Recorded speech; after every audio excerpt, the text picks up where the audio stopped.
But I found out later that this person, this juror, went to the dean following knowledge of the results and told him how favorably she was impressed with the Kennedy boy. And I would like to give him a scholarship if the school will pick up scholarship for the other courses.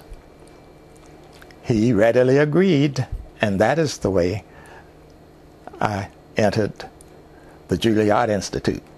This juror who offered that and asked the question of me was Miss Lois Adler.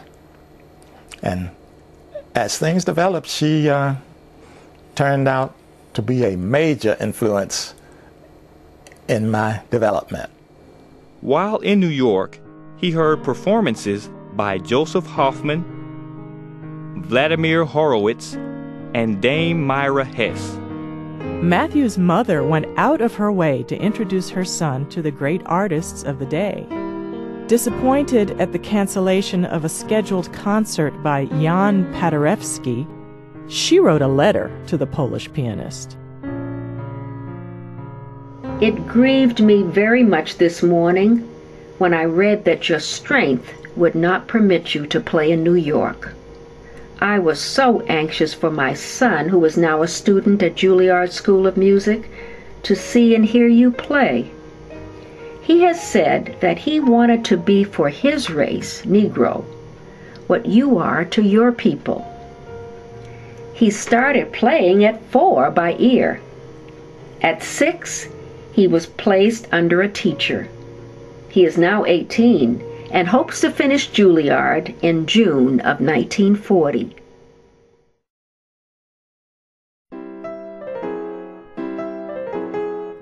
Yes, I went to the Apollo and went through that famous auditions at the Apollo.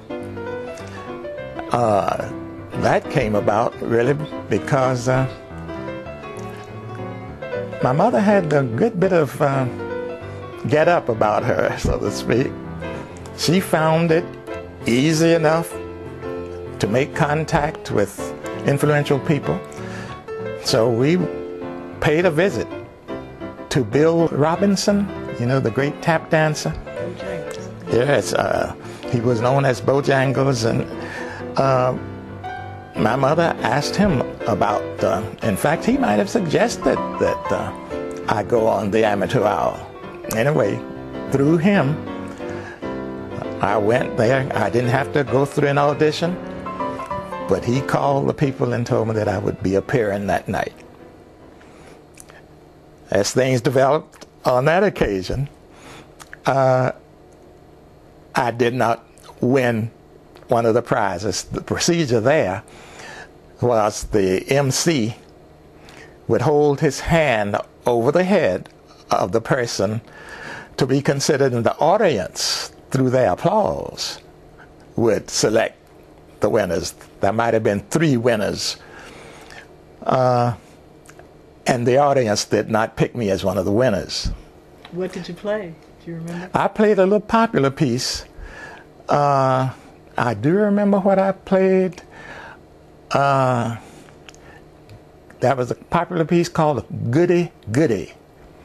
Oh, you met someone who set you back on your heels, something like that. And this funny thing, you know, everybody had to truck off the stage, so I had to do my little truck step. Very, very, very funny to look back on now. But Bojangles was seated in a box seat right there above the stage, and as soon as he could get his way to the stage, he came down, and you could see he was upset. He went to the MC. You didn't give that boy a fair chance. You moved your hand too quickly over his head.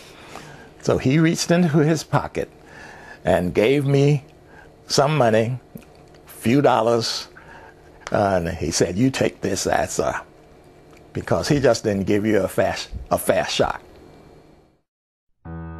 My mother also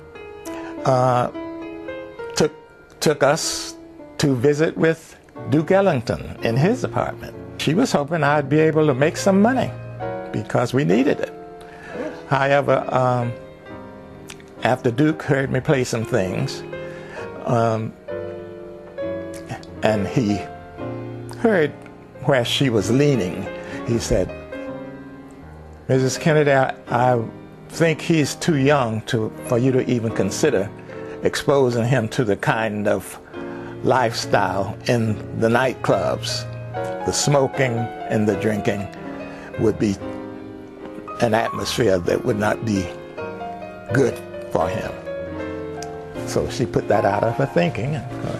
It was interesting that I had opportunity to play some things for Duke Ellington when he was in Macon for a concert, before I even went to New York. This was at an after party for him. So he said he remembered, but I think he just might have been gracious because we had really a poor piano at that after party on that occasion. And it wasn't, I don't think it was too much of an impression I could have made on anyone. My mother really had ambitions for me to be a concert pianist. That was her dream for me. And Miss Adler, in giving advice to us, said, "The life of a concert pianist is so difficult, and there are just very few who can make it as a concert pianist, that I would advise that Mathew prepare himself to teach music, to teach piano in one of the colleges in the South." So that became her direction that she wanted to see me go. What were her exact words? "It would be a good thing, Mathew, if you train yourself to go back and train your people. Be an influence, a positive influence among your people." It was getting time for me to consider college because I was graduating from high school there, and the diploma course ended in 1940, and she wondered if we had any plans for college. In my thinking, all the young men from that section of the South aspired to go to Morehouse College in Atlanta. My brother had attended there, so my mother and I had said, "Well, that's probably where you'll end up."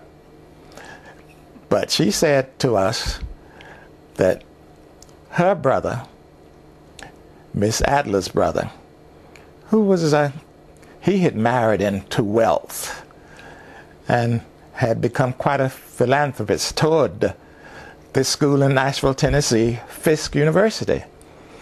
And he had told his sister, when she told him about this talented Negro boy who was one of her students, he told her that he should go to Fisk. Fisk has a wonderful music program.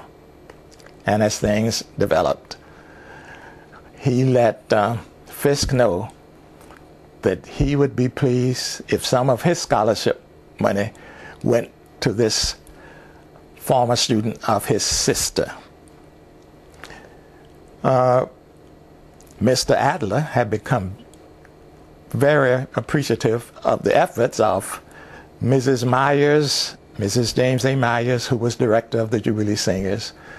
And he told Mrs. Myers to keep her eyes and ears open for this student of his sister who would soon be coming to Fisk.